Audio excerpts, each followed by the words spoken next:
আসসালামু আলাইকুম এভরিওয়ান। আহ, আশা করি সবাই ভালো আছেন। আমি মিতুল। আপনাদের সামনে একটা ছোট্ট একটা টপিক নিয়ে মনে হলো একটু ডিসকাস করি, যেহেতু অ্যাভিয়েশনে আছি অনেকদিন হলো। তো মানুষের কথায় কথায় বিভিন্ন সময় গল্পে গুজবে অনেকেই বলে থাকে যে আহ, আমি একটা এয়ারক্রাফট কিনে ফেলবো, বা আমি একটা হেলিকপ্টার কিনে ফেলবো, বা আমি একটা প্লেন কিনে ফেলবো। প্লেনের মালিক, প্লেন কত টাকা দাম, হেলিকপ্টার কত টাকা দাম। তো এই ধরনের কথাবার্তা কিন্তু শোনা যায়। তো আসলে আহ, আসলে একটা প্লেন কেনা কি এত সহজ? ধরেন যে একটা হেলিকপ্টারের দাম 26 কোটি টাকা। 26 কোটি টাকা আজকাল অনেকের কাছে আছে, বা একটা হেলিকপ্টারের দাম 45 কোটি টাকা। এটা আজকাল খুব একটা বিগ অ্যামাউন্ট না। কিন্তু আপনি দেখছেন একটা হেলিকপ্টারের দাম মাত্র 45 কোটি টাকা, অথবা একটা ফিক্সড উইং প্লেনের দাম 250 কোটি বা 300 সাড়ে 300 কোটি টাকা। এটা অনেকের কাছে আছে, কিন্তু শুধু আপনি যদি প্লেনের দাম বা একটা হেলিকপ্টারের দাম কাউন্ট করে মনে করেন যে আমার কাছে তো 45 কোটি টাকা আছে, আমি আজকেই তো পারলে হচ্ছে হেলিকপ্টার কিনে ফেলি। কিন্তু ব্যাপারটা আসলে অতটা সহজ নয়। কেন বলি? অ্যাভিয়েশনটা একটা অন্যরকম জায়গা। ধরেন আপনি একটা মোবাইল কিনেছেন, মোবাইলের ভিতরে একটা সিম কার্ড কিনেছেন। সিম কার্ড কত দিয়ে কিনেছেন? সিম কার্ড কিনেছেন ধরেন যে 200 টাকা দিয়ে বা 250 টাকা দিয়ে সিম কার্ড কিনেছেন। আপনি যদি মনে করেন যে আমি 200 250 250 টাকা দিয়ে সিম কার্ড কিনে আমি সারা জীবন ফ্রি ফ্রি কথা বলে যাব, তাহলে কি হবে? সিম কার্ড কিনে আপনি চিন্তা করেন, আপনি ইনিশিয়াল থেকে এখন পর্যন্ত এই সিম কার্ডে কত টাকা খরচ করেছেন। দেখবেন যে অনেক, এর থেকে কয়েকশো গুণ টাকা আপনি সিম কার্ড অলরেডি খরচ করেছেন। তো অ্যাভিয়েশনটা একটা এয়ারক্রাফট কিনে অনেকটা আমি এর সাথেই তুলনা করি অনেক সময়। একটা হেলিকপ্টার আপনি 45 কোটি টাকা দিয়ে কিনতে যাচ্ছেন, কিন্তু এর আশপাশে বা এই অ্যারেঞ্জমেন্ট বা একে মেনটেন করার যেই ব্যাপারগুলা, সেটা যে কতটা এক্সপেন্সিভ, এই হেলিকপ্টারের থেকেও আরো 10 গুণ এক্সপেন্সিভ হচ্ছে একে মেনটেন করা। তো এইগুলা অনেকেই আমরা জানি না। যার কারণে আমরা অনেকেই বলে বেশি যে আমার কাছে তো 45 কোটি টাকা কোনো মেটার না, চাইলেই আমি হেলিকপ্টার কিনে মালিক হয়ে যেতে পারি। এখন যেটা বলছিলাম, হেলিকপ্টার কেনার থেকেও আসলে হেলিকপ্টারটা মেনটেন করা, এটা কিন্তু অনেক বড় ব্যাপারটা। যে কিনবেন, কিনে দেশে আনবেন, এটা কোথায় রাখবেন? রাখার জায়গা দরকার, মানে ফ্যাসিলিটিস দরকার। এটাকে কিভাবে ওড়াবেন, কে ওড়াবে? আপনার ড্রাইভার দরকার, আপনার পাইলটস দরকার। এটা তো নষ্ট হবে, এটা তো ইন্সপেকশন হবে কিছুদিন পর পর। সেটা কোথায় ঠিক করাবেন? আপনার মেইনটেনেন্স দরকার, সো আপনার মেইনটেনেন্স ইঞ্জিনিয়ার দরকার। এবং এটা তো কিছুদিন পর পর যে পার্টস গুলো নষ্ট হবে বা কয়দিন পর পর পার্টস চেঞ্জ করতে হবে, এটা কোথায় করাবেন এবং কোথা থেকে আনবেন? এটা আপনাকে বাইরে থেকে পারচেস করতে হবে। আপনি চাইলে ধুলাইখাল থেকে একটা বানিয়ে এনে হেলিকপ্টারে লাগাইতে পারবেন বা প্লেনে লাগাইতে পারবেন না। এটা জাস্ট একটু শর্ট করে বললাম। এখন এই কাজগুলো করতে আপনার বেসিক্যালি দুইটা অর্গানাইজেশন খুব ভাইটাল রোল প্লে করে। সেটা হচ্ছে, আপনি যখন হেলিকপ্টার কিনবেন, আপনি ওনার। এখন হেলিকপ্টার কিনতে গেলে আপনি সরাসরি কিনে কিনে আনতে পারবেন না, ফ্লাই করতে পারবেন না যতক্ষণ পর্যন্ত না এটাকে একটা অর্গানাইজড একটা জায়গায় রাখতে পারবেন। যেমন ধরেন আহ, হেলিকপ্টার একটা তৈরি করেছে ধরেন রবিনসন, অথবা এয়ারবাস হেলিকপ্টার, বা বেল।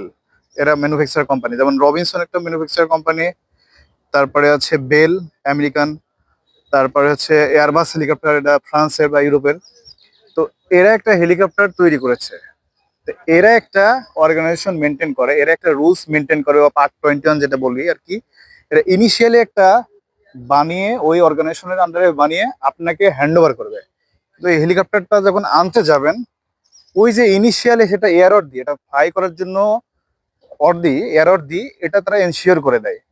এবং এটা যখন আপনি নিয়ে আসবেন, নিয়ে আসার পরে যে এটা সবসময় যে ফ্লাই করাবেন, এটা যে কন্টিনিউয়াসলি এয়ার অর্ডি রাখতে হবে, যে ফ্লাই করার সময় তো এটাকে চেক ব্যাক করতে হয়, মেনটেন্স করতে হয়, এটা যে করতে হবে। এই জন্য আপনাকে এটার কন্টিনিউইং এয়ার অর্ডিনেসটা মেনটেন করতে হবে। সেটার জন্য আপনাকে কেমো অর্গানাইজেশনের এটাকে ইনভলভ করতে হবে বা ইনক্লুড করতে হবে। এরপরে কেমো বলতে হচ্ছে continuing air ordinance management organisation, যেটাতে আপনাকে এরকম কেমো কন্ট্রাক্টে নিতে পারেন, অথবা নিজে একটা কেমো অর্গানাইজেশন করে সেখানে ইনভলভমেন্ট করতে হবে, আপনাকে এয়ারক্রাফট ইনক্লুড করতে হবে। যেখানে আপনার কবে কি মেনটেনেন্স হবে, কিভাবে এটাকে হচ্ছে কয়েকদিন পর পর কাজ করবেন, কয়েকদিন পর পর মেনটেনেন্স করবেন, কি কি চেঞ্জ করতে হবে, এটা টোটাল ডকুমেন্টেশন এবং ওয়ার্ক অর্ডার গুলো এখান থেকে ইস্যু হবে। বা এটা বলতে পারেন ওনার নিজে এটা কেমো অর্গানাইজেশন দিতে পারে অথবা কারোর সাথে কন্ট্যাক্টে যেতে পারে। এখন গেল কেমোতে রাখলেন, আপনার ইভ্যালুয়েশন হলো, দেন দেন হচ্ছে আপনি এটা যদি মেনটেনেন্স করাইতে হয়, আপনি কেমো থেকে তো মেনটেনেন্স করাতে পারছেন না, কোনো গ্যারেজ লাগবে, আপনার গাড়ির জন্য যেমন গ্যারেজ লাগে, তখন আপনার একটা পার্ট 145 বা অ্যাপ্রুভ মেনটেনেন্স অর্গানাইজেশন দরকার হবে, যেখানে আপনার ওই এয়ারক্রাফটের টাইপের ফ্যাসিলিটিস আছে, স্কোপ আছে মেনটেনেন্স করানোর। তো ওখানে ইঞ্জিনিয়ার লাগবে, ওই এয়ারক্রাফটের টাইপ রেটেড ইঞ্জিনিয়ার যেটা অ্যাভেলেবেল থাকতে হবে।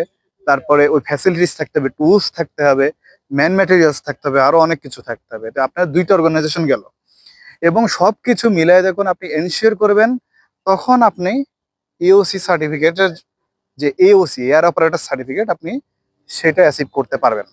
তো এটা আমি শর্টে বোঝাইলাম, কিন্তু আলটিমেটলি এটা একটা অনেক বড় ব্যাপার। যার কারণে আপনি যদি চিন্তা করেন পাইলটের কস্ট, কেমোর কেমো অর্গানাইজেশনের কস্ট, তারপরে হচ্ছে আপনার ফিলিটের বিভিন্ন জিনিস মেনটেনেন্স করতে এএমওর জন্য কস্ট, ইঞ্জিনিয়ারের কস্ট, দেন আপনার কোনো জিনিস নষ্ট হলো বা কয়েকদিন পর পর যেটা ইন্সপেকশন করতে হয়, খুলতে হয়, লাগাতে হয়, অনেক জিনিস লাগে, এগুলো বাইরে থেকে পারচেস করার কস্ট, সবকিছু মিলায়ে, আবার যে হ্যাঙ্গারে রাখবেন ফ্যাসিলিটিস যেটা রাখছেন, এই হ্যাঙ্গারের ভাড়া আছে মাসে মাসে, বছরে বছরে। তো সবকিছু মিলায়ে একটা হেলিকপ্টার অপারেট করতে গেলে আপনাকে, বা একটা এয়ারক্রাফট অপারেট করতে অনেক খরচ কিন্তু চলে আসে।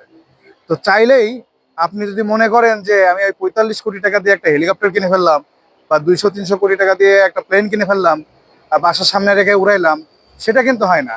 আপনার প্লেন আপনি উড়াইতে পারবেন না আপনি যদি এগুলো ফুলফিল না করেন। সিভিল এভিয়েশন আপনাকে কখনোই এটা উড়ানোর পারমিশন দিবে না।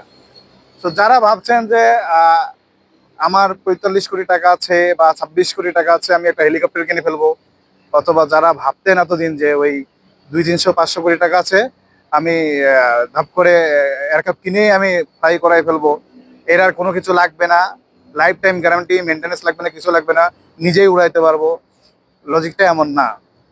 আশা করি আপনাদের একটা আইডিয়া দিতে পারছি। ধন্যবাদ। আমি মিতুল আপনাদের কাছ থেকে বিদায় নিচ্ছি। আসসালামু আলাইকুম।